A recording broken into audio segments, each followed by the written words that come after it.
If you feel like you can blindly work towards something for, let's say, 3 months without any indication that you're doing fine, I have a good path for you. Some other creators claim that learning the kanji is unnecessary, and honestly they may be right. You don't really speak with kanjis and conversation will not require them. Still, I think that learning the language will require you to at least recall how they look. So, to better optimize your time, you should at least superficially study them first. That way, when they start to show up, you already know how to differentiate and not just jump skip over them. Kanjis are kind of the opposite of symbols, so you may need a very good tool to remember the kanji. Remember the Kanji and Jo-Mako's ANKI course are so far the best thing I ever found. I will show you other tools, but first the basics. Let's start with RTK. You will get a grasp of the radicals and the annoying but hilarious meme study method. Remember the Kanji is a study method created by a guy that basically claimed that he had no time to waste in traditional learning methods and instead he can speedrun this thing in like a month. He basically made a story, which later kind of evolved into memes, out of every common pattern in the kanjis and used them as references for the new kanjis he learned. That way, every symbol had a story to be remembered for. But the thing is, this study method is very good at making you remember the meanings and shape of the kanjis, but it won't give you words or sounds. That's to say that after completing the books, you will know about 3000 Chinese characters and absolutely zero Japanese. Had to have a drawback, right? My philosophy in life is that there's always a path that gets you where you wanna go. And in my case, that path was a Korean guy named Jo-Mako. When you're close to being halfway through RTK, you'll finally be ready to meet him.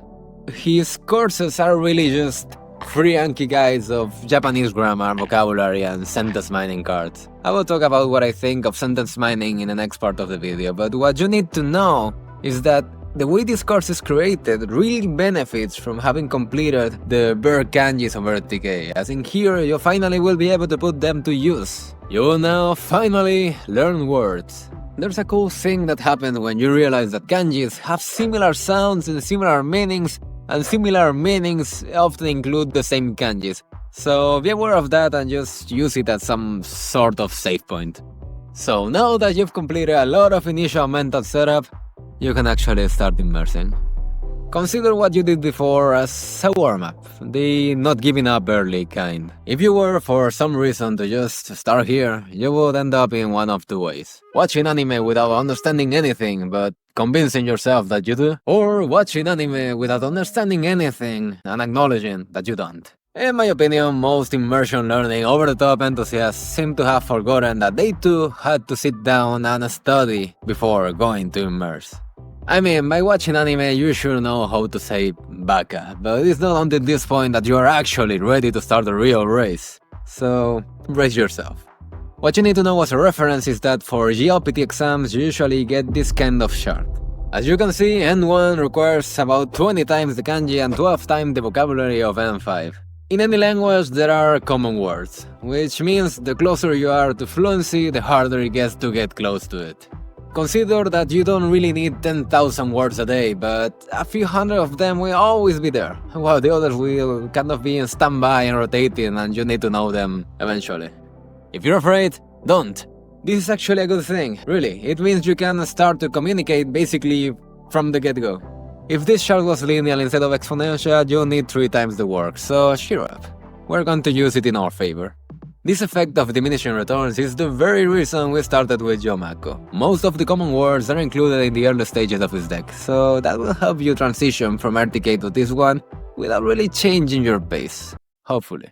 Another good thing you have to take into account is that the more you know, the easier it gets to keep learning. So let's say, if you know 1 of 5 words in a sentence and you try to guess the meaning, I'll probably end up in you giving up on it completely. But if you know most of the vocabulary in the sentence, you most of the time can correctly guess their meaning. That way it becomes fairly easy to keep capturing new vocabulary. Now, when it comes to immersion, I have 2 main options. You either get the lazy way, watching Japanese subbed anime and using dictionary tools like Yomitan, or using a setup to configure flashcards like the one we used before. I call them passive acquisition and aggressive acquisition. Focus on the aggressive part because I want to make clear that this method will inevitably end up burning you out. You should only use aggressive mode to keep hard vocabulary in mind, don't waste it for simple words. After all, passive acquisition is all we do. You may know some Japanese because you've seen some anime before. That's your brain picking up the signals and basically making cool conclusions. But if you want to exceed that level, you must read and listen. And if you're certain that you don't know the word, you search it. That's how you learn. To make it even better, you can watch an anime you've seen a very long time ago. One that you remember the context but not the dialogues. This will give you enough information without falling into a spoiler category. And it also will require less dictionary when watching it. Even better if you make one run of the chapter without the study you want, and the next one without any. Obviously, again, if you actually need something specific, you check it. That's how you learn. Just be very intentional with this. Don't overuse it. Another thing I like to do is to study from JPDB before chapters. They have an impressive database of anime, manga, novels, video games, whatever media you want. You can think of it as a compilation of every word said in the anime, separated by episodes if you want it. For this application in particular, it's very important, at least to me, that you tweak your settings and change them to sort by frequency. That way, you will be able to enjoy the content you're watching fairly early, because you'll know most of the words. Like I said before, we use a very limited set of words for most conversations, so you only have to pick the new ones that you haven't checked. JPDB really comes in handy for learning the most common words. I suggest that for any anime you're starting to see right now, you learn the first 100 or maybe 200 words. That way you won't need a dictionary for most of the show. One thing you may have to know is that most things are immersion.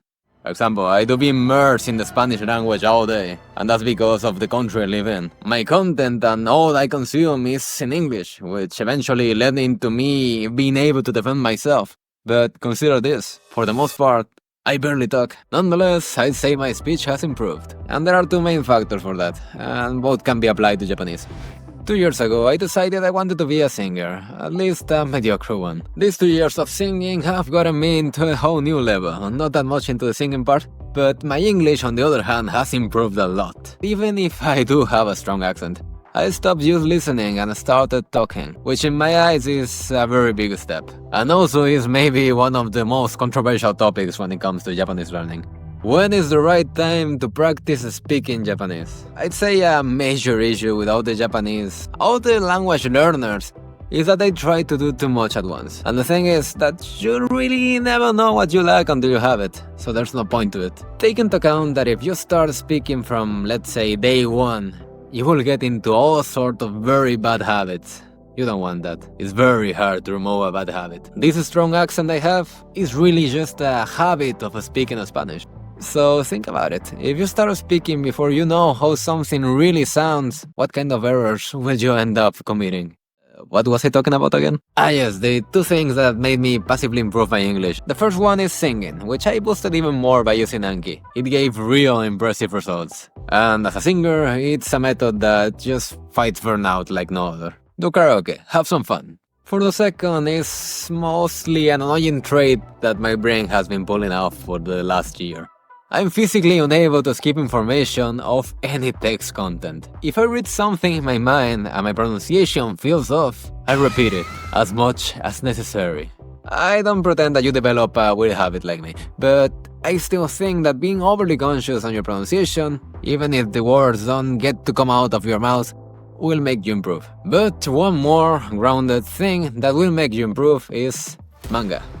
And I mean, I'm not yet at the stage where I can read at least interesting mangas, but there are some interesting things you can read, and one of those is Crystal Hunters. Ever wonder what a language learning manga would look like?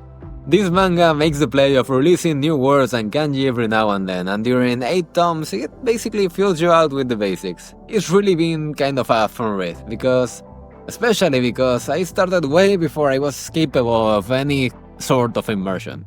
Next year's video will be probably one step closer to reading Pandora Hearts, but for the time being, good night.